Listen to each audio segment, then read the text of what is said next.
ஜெயகாந்தன் அவர்களின் சிறுகதை பொம்மை. அந்த வீதியிலேயே பெரிய வீடு கிருஷ்ண மந்திரம். பெரிய வீடு அப்படின்னு சொன்னால் 4 பக்கமும் மதிலாக வளைச்சி கட்டின பெரிய பங்களாலாம் இல்லை, பழைய காலத்து மாளிகை.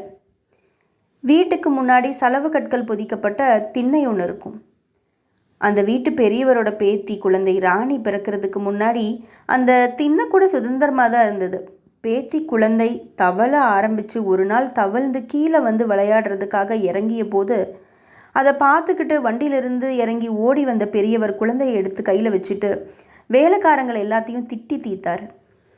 ஒரு குழந்தைய பத்திரமா பார்த்துக்க முடியல இந்த வேலைக்காரங்கனால, இவங்களை நம்பி எப்படி நம்ம விட்டுட்டு போகிறது அப்படின்னு சொல்லி அன்னைக்கு போட்ட கம்பி வேலி தான் அது. அன்னையிலிருந்து திண்ணை சிறை வைக்கப்பட்டுச்சு. குழந்தை ராணி சுதந்திரமாக தவழ்ந்து திரிந்தா. இப்போ ராணி நடந்து திரிகிறா. ஆமாம், அவளுக்கு வயசு இப்போ 4 ஆச்சு. ராணிக்கு ஒரு தங்கச்சி கூட பிறந்தாச்சு. திண்ணை நிறையா சொப்பு சாமான்கள் இறைஞ்சி கிடக்க நாளெல்லாம் அதை விளையாடி ரசிப்பா ராணி. தாத்தா ராணிக்கு புதுசாக பொம்மையெல்லாவும் விளையாட்டு சொப்புக்களையும் வாங்கி வாங்கி கொடுப்பாரு. ராணி ஒன்றொன்னையும் புது மோகம் தீர்ற வரைக்கும் சாப்பிடும்போதும் தூங்கும்போதும் கூட கையிலேயே வச்சுக்கிட்டு விளையாடிட்டு உடைப்பா. மிச்சம் இருக்க விளையாட்டு சாமான்கள் எல்லாத்தையும் பத்திரமா ஒரு பெட்டியில் போட்டு பத்திரப்படுத்தி வைப்பாள். அவளாக விளையாடி உடைக்காம தானாக அந்த பொம்மை உடஞ்சிருந்துச்சுன்னா தலையை பிச்சுக்கிட்டு புரண்டு அழுது காலையும் கையும் உதறி அழுது ஊரையே கூட்டிடுவா. அதை பார்த்ததும் தாத்தா உடனே புதுசு வாங்கி கொண்டு கொடுத்துருவார். அவளுக்கு என்ன, ராணி இல்லை. அந்த பெட்டியை தூக்க முடியாமல் தூக்கி கொண்டு வந்து வச்சுட்டு அதிலிருந்து பொம்மைகள் எல்லாத்தையும் கீழே கொட்டினான். அந்த பொம்மைகள் எல்லாத்தையும் பார்த்துக்கிட்டு இருந்தா. எவ்வளோ சொப்பு அப்படின்னு ஒரு குரல் கேட்டதும் அவள் தலையை நிமிர்ந்து பார்த்தா. வெளியே கம்பிகளுக்கு இடையில் பரட்ட தலையோட மோதிர விரலையும் நடுவிரலையும் வாயில் வச்சு சப்பிக்கிட்டே திறந்த மேனியோடு நின்றுக்கிட்டு இருந்தா ராணி வயதோடு இருக்கிற ஒரு கருப்பு குழந்தை. அந்த குழந்தை ராணியை பார்த்து சிரிச்சுது. அரைநான் கூட இல்லாத கரிய மேனியில் புழுதியில் விழுந்து புரண்டதால் அழுக்கின் திட்டுக்கள் படர்ந்துருந்துச்சு. மூக்கிலிருந்து ஒழுகியது. வாய் எச்சிலோட கலந்து மேவாயில் இறங்கி மார்பிலும் வயிற்றிலும் வடிந்து கொண்டிருந்தது. ராணி அந்த குழந்தையை ரொம்ப ஆச்சரியமாக பார்த்தா. அந்த குழந்தையும் 2 கண்களையும் விரித்து ராணியை பார்த்துக்கிட்டே இருந்துச்சு. ஐயய்ய, நீ தான் சத்தையே போல்லையே அப்படின்னு கையை நீட்டி இழுத்து காட்டிட்டு அந்த அம்மனை கோலத்தை பார்க்க முடியாமல் வெக்கப்பட்ட மாதிரி முகத்தை மூடிக்கிட்டா ராணி. ராணியோட வெக்கம் இரவல் தான். ராணி சட்டை இல்லாமல் திரியும் போதெல்லாம் தாத்தா அப்படி தான் சொல்லி முகத்தை மூடிக்குவார். ராணி உடனே அம்மா கிட்ட ஓடி போய் சட்டை ஜட்டியெல்லாம் போட்டுட்டு வந்துட்டு முகத்தை மூடி இருந்த தாத்தாவோட கையை விளக்கிட்டு, தாத்தா நான் போட்டுட்டனே, இதோ போட்டுட்டனே அப்படின்னு காட்டுவா. முகத்தை மூடிக்க கற்றுக் கொடுத்த தாத்தா கண்களை மூடிக்க கற்றுக் கொடுக்கல. தாத்தாவும் விரல் இடுக்கு வழியாக பார்க்குற மாதிரியே அவளும் அந்த குழந்தைய விரல் இடுக்குகளுக்கு இடையில் பார்த்தா. இங்கே நம்ம கதை ஆசிரியர் 2 குழந்தைகளின் மழலை பேச்சுக்களை ரொம்ப அருமையாக விவரித்து சொல்லியிருப்பார். ராணி முகத்திலிருந்து கையை எடுத்துக்கிட்டு கேட்டா, ஆமாம், உனக்கு தத்தையே இல்லையா? ஓ இருக்கே. எங்கே இருக்கு? தோ அங்கே தான் அப்படின்னு அந்த கருப்பு குழந்தை கையை நீட்டி காட்டுச்சு. எங்கே? உங்கள் வீதிலையா? ஆமாம், உங்கள் வீடு எங்கே இருக்கு அப்படின்னு ராணி கேட்டா. தோ இங்கே தான் இருக்கு அப்படின்னு அந்த கருப்பு குழந்தை கையை காட்டி வீட்டை காட்டினான். ராணி திண்ணையிலிருந்து ரொம்ப சிரமப்பட்டு இறங்கி வந்து கம்பிக்கு பக்கத்தில் நின்றுட்டான். கையில் நேற்று தாத்தா வாங்கிட்டு வந்த புதிய பொம்மை. அந்த கருப்பு குழந்தை காட்டிய பக்கம் அவள் வீடு எப்படி இருக்குன்னு பார்க்க ரொம்ப முயற்சி பண்ணினான். ஆனால் கம்பியோட சந்துகளுக்கு நடுவில் தலையை நீட்டி வெளியில் பார்க்க முடியல. கருப்பு குழந்தை ராணியோட கையில் இருந்த பொம்மையே ரொம்ப வெறிச்சு பார்த்துக்கிட்டு இருந்தது. கருப்பு குழந்தை காட்டிய இடம் ரொம்ப தூரமெல்லாம் இல்லை. கிருஷ்ண மந்திரத்தின் பக்கத்தில் ஒரு சுவர் ஓரமாக பிளாட்பாரத்தில் ஒரு பெரிய முருங்கை மரத்தோட நிழலுக்கு கீழே, அந்த நிழல் சுவர் மீது முனீஸ்வர அபயம் என்று எழுதப்பட்டிருக்கும். ஒரு முழு செங்கல் உருவத்தில் கடவுள் அங்கே எழுந்தருளி இருக்கிறாரு. அதுக்கு பக்கத்தில் 2 ஆணி அடித்து கோணியோட 2 முனையும் அதில் மாட்டி, இன்னொரு முனையை முருங்கை மரத்தில் கட்டியும் 4வது முனை காற்றுல பறந்துக்கிட்டு இருக்கும். அந்த முக்கின் நிழலில் தான் ஒரு குடும்பம் வாழ்ந்துக்கிட்டு இருக்கு. கருப்பு குழந்தை காட்டிய அந்த இடத்த ராணி எவ்வளவு முயற்சி பண்ணியும் எட்டி பார்க்க முடியல. உனக்கு சத்தை யாது வாங்கி தந்தா? தாத்தாவா அப்படின்னு ராணி கேட்டா. எனக்கு தாத்தாவே இல்லையே. தாத்தா இல்லையா? பாட்டி? பாட்டியும் இல்லை. அப்போ அம்மா? ஓ, அம்மா இருக்காளே. எங்கள் அம்மா வேலைக்கு போயிருக்கு. அப்புறமா நாளைக்கு வரும்போது எனக்கு முறுக்கெல்லாம் வாங்கி தரும் அப்படின்னு கருப்பு குழந்தை சொல்லுச்சு. ராணி திரும்பவும் கேட்டா, உங்கள் வீட்டில் பொம்மை இருக்கா? கருப்பு குழந்தைக்கு பதில் இல்லை.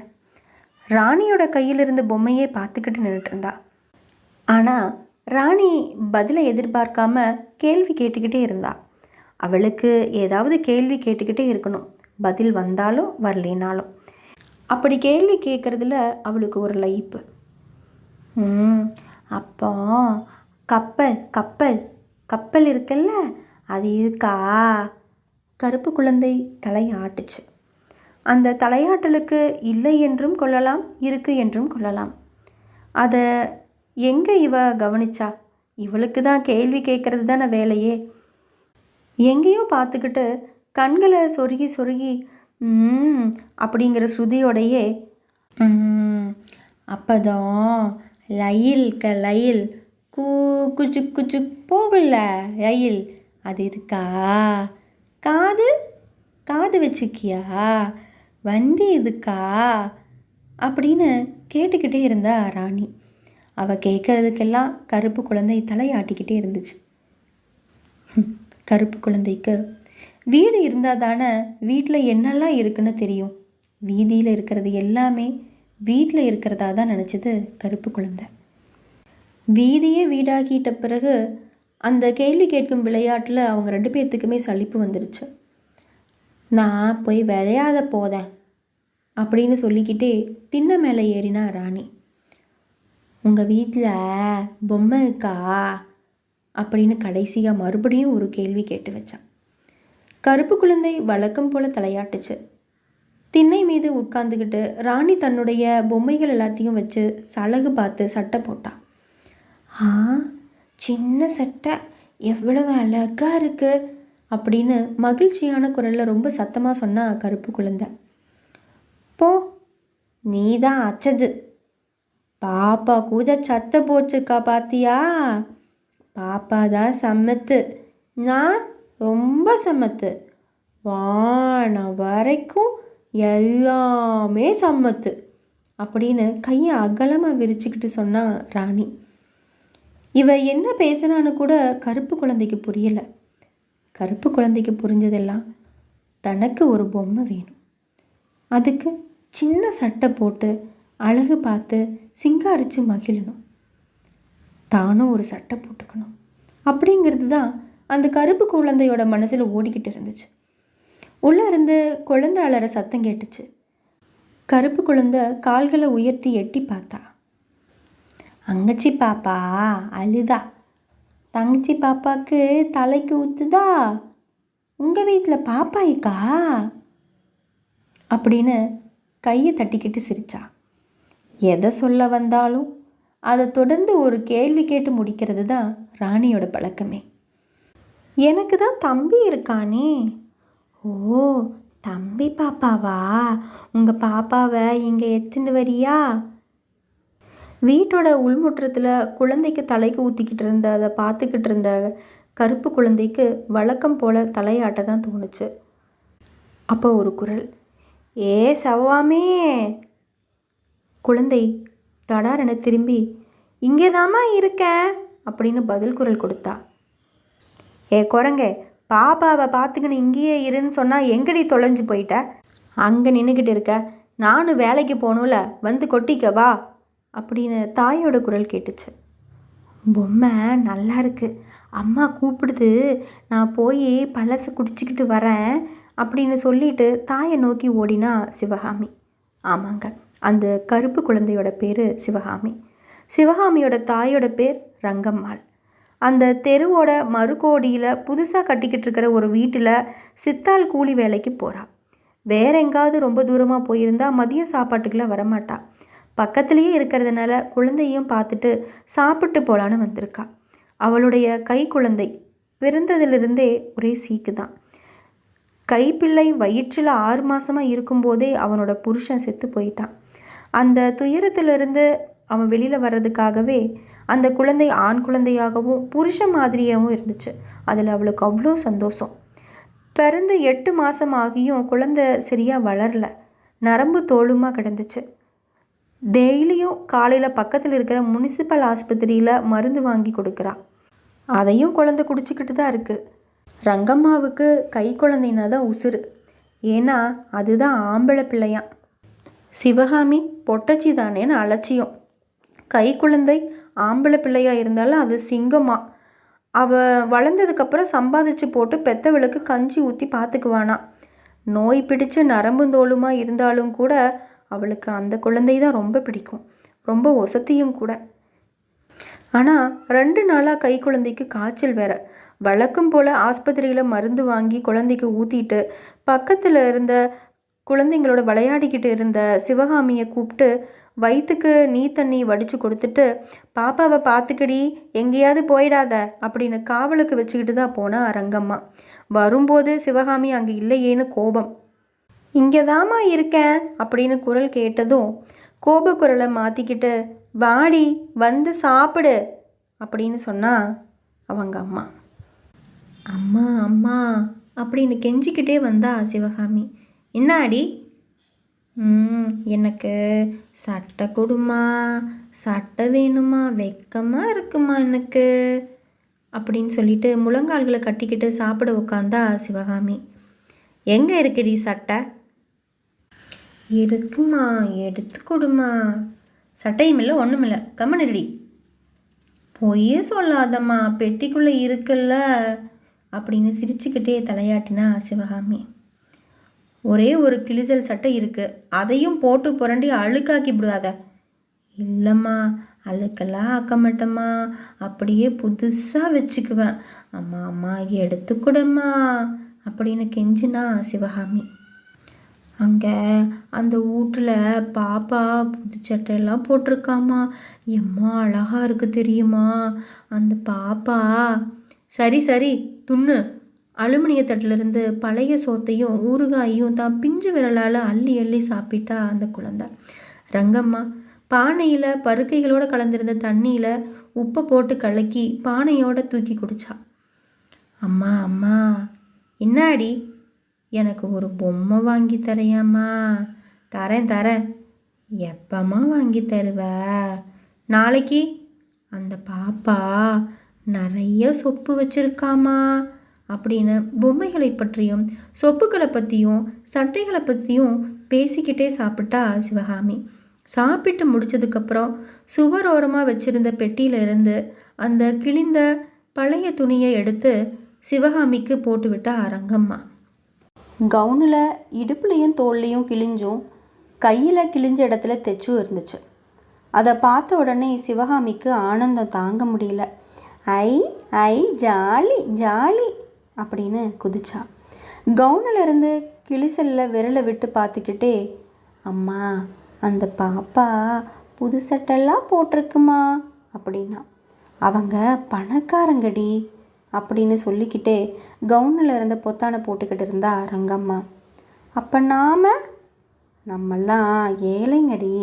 சரி நீ பாப்பாவை பார்த்துக்க, நான் வேலைக்கு போயிட்டு வரேன், இங்கேயே இரு அப்படின்னு சொல்லிட்டு புறப்படும்போது ரங்கம்மா கை குழந்தைய தூக்கிக்கு பால் கொடுக்க ஆரம்பித்தா. அது கண்ணை கூட திறக்கலை. ஜுரத்தினால பால் குடிக்க மறுத்து மயங்கி போயிருந்துச்சு. ரங்கம்மாவுக்கு நெஞ்சு பதபதச்சுது. வேலைக்கு போகாமல் இங்கேயே இருந்துடலாமா அப்படின்னு கூட ஒரு நிமிஷம் தோணுச்சு. போகலைன்னா ராத்திரிக்கு சோத்துக்கு என்ன பண்ணுறது? அரை நாள் வேலை பார்த்தாச்சு, இன்னும் ஒரு அரை நாள் பார்த்தா 3/4 ரூபாய் கூலி கிடைக்கும் அப்படின்னு நினச்சா. அப்பா முனீஸ்வரனே, என் குழந்தைய நீதாப்பா பார்த்துக்கணும் அப்படின்னு வேண்டிக்கிட்டே புறப்பட்டா. ரங்கம்மா புறப்படும்போது சிவகாமி ஞாபகப்படுத்துகிற மாதிரி, அம்மா அந்த பொம்மைம்மா அப்படின்னு கேட்டா ரங்கம்மாட்ட. ரங்கம்மா சிவகாமியோட பரட்ட தலையை கோதிக்கிட்டே சொன்னான், நீ அந்த பணக்கார குழந்தைய பார்த்துட்டு ஒன்றொன்னா கேட்டா நான் எங்கடி போவேன்? தோ அந்த பாப்பா கிட்ட பொம்மை இருக்குது, நீ நம்ம பாப்பாவை வச்சுக்கிட்டு விளையாடிக்கிட்டுரு சரியா அப்படின்னு சொல்லிட்டு ரங்கம்மா கிளம்பிட்டா. ரங்கம்மா தலை மறையிற வரைக்கும் குழந்தையோட பக்கத்துலேயே உட்காந்துக்கிட்டு சிவகாமி மௌனமாக பார்த்துக்கிட்டு இருந்தா. தான் போட்டிருந்த சட்டையை தடவி தடவி பார்த்து மகிழ்ச்சியில் கிருஷ்ண மந்திரத்தை நோக்கி துள்ளி துள்ளி குதித்து ஓட ஆரம்பித்தா. தோ பாத்தியா, நானும் சட்டை போட்டிருக்கேனே, எங்கள் அம்மா போட்டுட்டுச்சே அப்படின்னு கத்திக்கிட்டே கம்பி கதை ஓரமாக போய் நின்னா சிவகாமி. அவளை பார்த்ததும் ராணி, சத்தம் போதாத, பாப்பா தூங்குது, மூச்சுன்னா அழுல்ல அப்படின்னு பொம்மையை மடியில் போட்டு தட்டி கொடுத்துக்கிட்டு இருந்தா. ஆமாம், உன் சத்தம் ஏன் கீஞ்சிக்குது அப்படின்னா ராணி. நாங்கள்லாம் ஏழைங்க, அதனால் இப்படி தான் இருக்கும் அப்படின்னு சொன்னா சிவகாமி. ராணிக்கு புரியலை அவ சொன்னது. உன் பொம்மை எங்கே அப்படின்னு கேட்டா ராணி. எனக்கு பொம்மையெல்லாம் இல்லை, தம்பி பாப்பா தான், அவனோட தான் நான் விளையாடணுமா, என் அம்மா சொன்னா அப்படின்னு சொன்னா சிவகாமி. கிருஷ்ண மந்திரத்துக்குள்ளே மத்தியான நேரமானதுனால பெரியவங்க எல்லாருமே தூங்கிட்டு இருந்தாங்க. திண்ணையிலிருந்து இறங்கி மௌனமாக வீட்டுக்குள்ளேருந்து எட்டி பார்த்துட்டு யாராவது வர்றாங்களான்னு உறுதிப்படுத்தினதுக்கப்புறம் ராணி தன்னுடைய வேலையை ஆரம்பித்தா. முற்றத்தில் ஒரு இடத்துல அண்டா நிறையா தண்ணி இருந்துச்சு. அன்னைக்கு காத்தால் முற்றத்தில் தங்கச்சி பாப்பாவுக்கு தலைக்கு ஊற்றுனது ராணிக்கு ஞாபகம் வந்துச்சு. தான் குழந்தைக்கு தலைக்கு ஊற்றணும்னு நினச்சி ராணி மெதுவாக போய் அண்டா பக்கத்தில் இருந்த குவளையில் தண்ணியை எடுத்துட்டு 2 கையால் தூக்க முடியாமல் தூக்கிட்டு திண்ணை மேலே ஏறி உக்காந்தான். இந்த காரியத்துக்கு இடையிலெல்லாம் சிவகாமியை பார்த்து பார்த்து அப்பப்போ சிரிச்சுக்கிட்டா. சிவகாமியும் ரகசியமாக சிரிச்சா. சத்தம் ஏதும் இல்லாமல் குழந்தை குளிப்பு வைபவம் நிகழ்த்தியது. வர்ண பொம்மையின் தலையில் தண்ணி ஊற்றி தேய்ச்சா. பொம்மையோட கண்ணு மூக்கு அழிஞ்சு போச்சு. மறுபடியும் ஒரு தடவை தண்ணி ஊற்றி கழுத்து வயிறு இது எல்லாத்தையும் தேய்ச்சா. பொம்மையோடைய வண்ணங்கள் எல்லாம் அழிஞ்சு வெறும் மண் உருவமாக தான் தெரிஞ்சுது. உடனே ஆரம்பித்தா ராணி. கண்ணை கசக்கிக்கிட்டு விம்மி விம்மி அழுது அழுது தாத்தா அப்படின்னு ஒரு பெரிய குரல் வெடிச்சுது. ராணி அழுததை பார்த்ததும் பயந்து போய் சிவகாமி முருங்கை மரத்தை நிழலை நோக்கி எடுத்தா ஓட்டம். முருங்கை மர நிழலில் சுவரோரமாக படுத்திருந்த தம்பி பாப்பாவை பார்த்துக்கிட்டே உட்காந்துருந்தா சிவகாமி. லேசாக அவன் முகத்தை தடவினா. குழந்தை சினுங்கி அழுதுச்சு. அது அவளுக்கு வேடிக்கையாக இருந்துச்சு. அடிக்கு ஒரு தடவை அவனை சீண்டிக்கிட்டே இருந்தா. அவன் பக்கத்தில் மண்டிக்கிட்டு உட்காந்துக்கிட்டு அவனுடைய சின்னஞ்சிறு பிஞ்சு விரல்களையும் கைகளையும் தொட்டு தொட்டு பார்த்தா. அப்புறம் கழுத்து வர போத்தி இருந்த கந்தல் துணியை எடுத்து பார்த்தா. வெக்கத்தால் முகத்தை மூடிக்கிட்டா சிவகாமி. ஐயைய, தம்பிக்குந்தா சட்டை இல்லை அப்படின்னு சொல்லிட்டு குழந்தைய பார்த்துட்டு, உனக்கு சட்டை போடணும்னு ஆசையாக இருக்கா அப்படின்னு கேட்டா. பிறகு எழுந்து பக்கத்தில் இருந்த அந்த பெட்டியில் அதிலிருந்த கந்தல் கிழிந்த துணிகள் எல்லாத்தையும் களைச்சி ஒரு ரவிக்கையை எடுத்தா.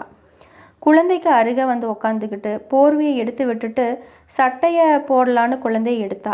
அவளுக்கு அப்போ தான் இன்னொரு விளையாட்டு தோணுச்சு. மோதிர விரலையும் நடுவிரலையும் சேர்த்தி வாயில் இட்டு சப்பிக்கிட்டே எழுந்து ஐ ஐ நானும் செய்வனே அப்படி அப்படின்னு குதிச்சா. சுவரோரமாக வச்சிருந்த 3 கல் அடுப்பில் பானை இருந்துச்சு. அந்த பானை நிறையா பச்சை தண்ணி இருந்தது. பக்கத்தில் இருந்த தகர டப்பாவில் அந்த தண்ணியை எடுத்துக்கிட்டு வந்து உக்காந்தா. அந்த வீட்டு பாப்பா செஞ்சது மாதிரியே நம்ம தம்பிக்கும் செஞ்சு விளையாடணும்னு நினச்சா. தான் தம்பி பாப்பாவுக்கு பக்கத்தில் வந்து உக்காந்துட்டு கால்களை 2ஐயும் நீட்டிக்கிட்டா. தன்னோட சட்டை நலையாத மாதிரி அதை முன்பக்கமாக சுருட்டி சொருகிக்கிட்டா. குழந்தைய பக்கத்தில் இருந்த இடத்துல இருந்து முக்கி முனகி தூக்கி கால்கள் மீது எடுத்து போட்டுக்கிட்டா. தண்ணி பட்டு நனைஞ்சிடக்கூடாதுன்னு அந்த பாய்களையும் ஒதுக்கி வச்சுட்டா. அதுக்கப்புறம் முகத்தில், மார்பில், உடம்பில் எல்லாமே எண்ணெய் வச்சு தேய்க்கிற மாதிரி தண்ணியை தொட்டு தொட்டு தேய்ச்சிக்கிட்டே இருந்தா. குழந்தை ஈன சுரத்தில் சினுங்கி சினுங்கி அழுதான். பிறகு டப்பாவில் இருந்த தண்ணியை கொஞ்சம் கொஞ்சமாக குழந்தையோட தலையில் ஊற்றினான். குழந்தை வயிற்றை எக்கி எக்கி கேவிச்சு. சி, இந்த பானை கைக்கு எட்டலையே அப்படின்னு முனகியவாறே காலை கிடத்தி குழந்தையோட இன்னும் கொஞ்சம் தள்ளி உக்காந்து திரும்பவும் பானையிலிருந்து தண்ணியை எடுத்து ஊற்ற ஆரம்பித்தா. தெருவில் ஜனங்க நடமாடிட்டு தான் இருந்தாங்க. ஆனால் கட்டுறதற்கு ஆணி இல்லாமல் முருங்கை மரத்துக்கு எட்டாமல் தொங்கிக்கிட்டு இருந்த, காற்றுல ஆடிக்கிட்டு இருந்தது அந்த கோணியோட 4வது முனை. குழந்தையும் சிவகாமியும் அதை மறைச்சிக்கிச்சு. இந்த பக்கத்தில் குப்பை தொட்டியை வேற இருந்துச்சு. அதனால் இவன் அங்கே உட்காந்துருந்தது யாருக்குமே தெரியல. கோணியை விளக்கிட்டு பார்த்தாலும் கூட அவளோட முதுகுப்புறம் மட்டும்தான் தெரிஞ்சுது. 2வது குவளை தண்ணீரையும் குழந்தை தலை மீது ஊற்றுனான். குழந்தையோட வயிறு ஒட்டி மேலேறி ஒரு முறை தூக்கி வாரி போட்டுச்சு. ரே ரே ரே, அழாதடா கண்ணு, அக்கா இருக்கேல்ல அப்படின்னு கொஞ்சலோட தண்ணியை ஊற்ற ஆரம்பித்தா. ஒவ்வொரு குவளை தண்ணீருக்கும் குழந்தையோட மூச்சு திணறி வயிறு ஒட்டி மேலேறச்சு. அந்த குழந்தையுடைய திணறல் இந்த குழந்தைக்கு ஒரு வேடிக்கையாக தான் தெரிஞ்சுது. 1, 2, 3வது குவளை தண்ணீருக்கு சாந்தமாக, அமைதியாக, எந்தவித சலனமும் இல்லாமல் குழந்தை அமைதியாயிருச்சு. தம்பி குளிச்சிட்டானே அப்படின்னு சொல்லிட்டு செல்லமாக கொஞ்சி தலையையும் உடம்பையும் துடைச்சி விட்டா சிவகாமி. பிறகு அந்த ரவிக்கை சட்டையை போட்டுட்டு முக்கி முனகி தூக்கி அந்த பாயில் படுக்க வச்சா. இப்போதான் நல்ல பாப்பா அப்படின்னு குழந்தைக்கு முத்தம் கொடுத்தா. சி, தலைமை இருப்பார், மூஞ்சியில் வலிஞ்சு கிடக்குது அப்படின்னு சொல்லிட்டு அந்த மரசீப்பை எடுத்து தலையை வாரி விட்டான். பொட்டு தோ அந்த செங்கல் சாமிக்கிட்ட இருக்கே அப்படின்னு சொல்லிட்டு அந்த முனீஸ்வரனுக்கு வச்சுருந்த குங்குமத்தை எடுத்து சுரண்டிட்டு வந்து தம்பிக்கு அழகாக பொட்டு வச்சா. கால்கள் 2ஐயும் சேர்த்தி வச்சா. கைகளை மார்புக்கு மேலே எடுத்து குவிச்சு வச்சா. துவண்டு கிடந்த தலையை தூக்கி நிறுத்தினான். என் அழகு தங்கம் அப்படின்னு சொல்லிட்டு நெத்தியில் முத்தம் கொடுத்தா. தம்பி தான் பட்டு பாப்பா, அழகு பாப்பா, தம்பி தம்பி அப்படின்னு எழுப்பினான். குழந்தையோட உடம்பு சில்லுன்னு இருந்துச்சு. அப்பா ரொம்ப சில்லுன்னு இருக்கு தம்பி, ஏன்டா சிரிக்க மாட்டேங்கிற, கையை ஆட்டு ஆட்டு பார்க்கலாம், ஆட்டு அப்படின்னு கையை ஆட்டினான். கண்ணு திறடா அப்படின்னு இமைகளை விளக்கினான். கண்கள் வெறித்தன. என்னடா தம்பி பொம்மை மாதிரி பார்க்குறியே, நீ பொம்மை ஆயிட்டியா அப்படின்னு கண்ணத்தை தட்டி எழுப்பினான். சாயங்காலம் ரங்கம்மா வேலையிலிருந்து திரும்பி வரும்போது கிருஷ்ண மந்திரத்திற்கு அருகில் வர்ணம் போன ஒரு மண் பொம்மை தூக்கி எறியப்பட்டிருந்தது. எரிந்த வேகத்தில் கால்கள் கொஞ்சம் உடஞ்சிருந்துச்சு. ரங்கம்மா குனிஞ்சு அதை கையில் எடுத்தா. மத்தியானம் பிள்ளை வேற பொம்மைன்னு கேட்டாலே அப்படின்னு மடியில் அதை முடிஞ்சுக்கிட்டா. கொஞ்சம் தூரத்தில் சிவகாமி இவளை பார்த்ததும் ஓட்டமாக ஓடி வந்தா. எங்கடி ஓடியார, வீட்டுக்கு தானே வரேன், இந்தா உனக்கு பொம்மை அப்படின்னு அந்த வர்ணம் போன பொம்மையை கொடுத்தா.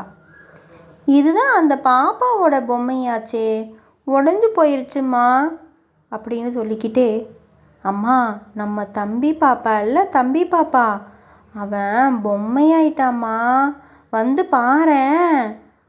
அந்த பாப்பாவோட பொம்மை தான் உடஞ்சி கெட்ட பொம்மையாயிருச்சு, தம்பி நல்லா இருக்கான், வந்து பாரேன், பொம்மையாட்டியே இருக்காம்மா அப்படின்னு தன் தாயோட கையை இழுத்துக்கிட்டே வந்தா.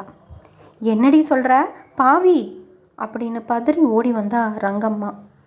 குளிப்பாட்டி சட்டை போட்டு தலைவாரி நெத்தியில் பொட்டு வச்சு நீட்டி படுத்திருக்கோம் தான் ஆசை மகனை பார்த்து, ஐயோ மகனே என்னடா ஆச்சு உனக்கு, எந்திரிடா, கண்ணை மொழிடா என் ராசா அப்படின்னு சொல்லி விழுந்து புரண்டு கதறி அழுதா.